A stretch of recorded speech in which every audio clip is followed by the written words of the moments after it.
मला माझी मुलं अजून लहान आहेत. मला पण या माझ्या मैत्रिणीकडून समजलं की असं शैक्षणिक रोजगार मार्गदर्शन आहे. मी म्हटलं अजून आमची मुलं लहान आहेत, त्यांच्या डोक्यात काही शिरणार नाही.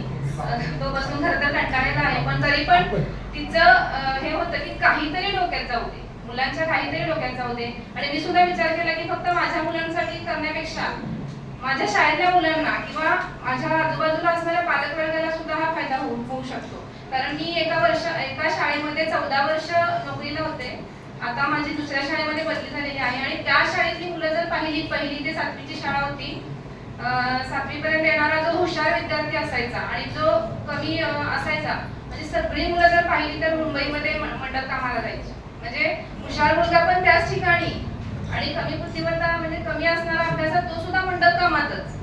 मग नंतर लक्षात यायला लागलं की अरे काहीच मुलांमध्ये हे दिसत नाही. मग प्रत्येक वर्षी 7वीच्या निरोप समारंभामध्ये आम्ही मुलांना मार्गदर्शन करायला लागलो की अरे तुम्हाला काय करायचं आहे भविष्यात, तुम्हाला काय करायचं त्याच्याविषयी आम्हाला विचारा, काहीतरी मार्गदर्शन करा. मग आता एक 5-6 वर्षामध्ये काही मुलं म्हणजे थोडीशी मुलींना आम्ही सांगायचो अगदीच काय नाही तर नर्सिंगला जा, कारण मुली जर पाहिल्या ना तर त्या 10वी कशी होते ना होते तोपर्यंत मुंबईमध्ये घर कामासाठी किंवा अन्य काही कामासाठी निघून जायच्या, म्हणजे पुढचं शिक्षण काहीच नाही.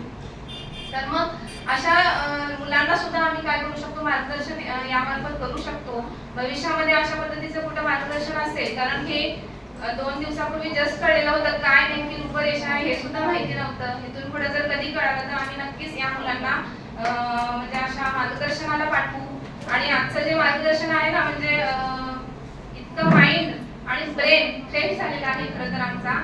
म्हणजे माझ्या आजूबाजूला असणाऱ्या पाहुणे बयांमध्ये सगळ्यांमध्ये मला हे सांगायला खरोखर आवडेल, मीच एवढा अभ्यास केलेला आहे त्याचा. मी नक्कीच तुमच्या टेलिग्राम लिंकला जॉईन होईन आणि वेळोवेळी त्याचा सगळा अभ्यास करून इतरांना मार्गदर्शन करण्याचा नक्कीच प्रयत्न करेन.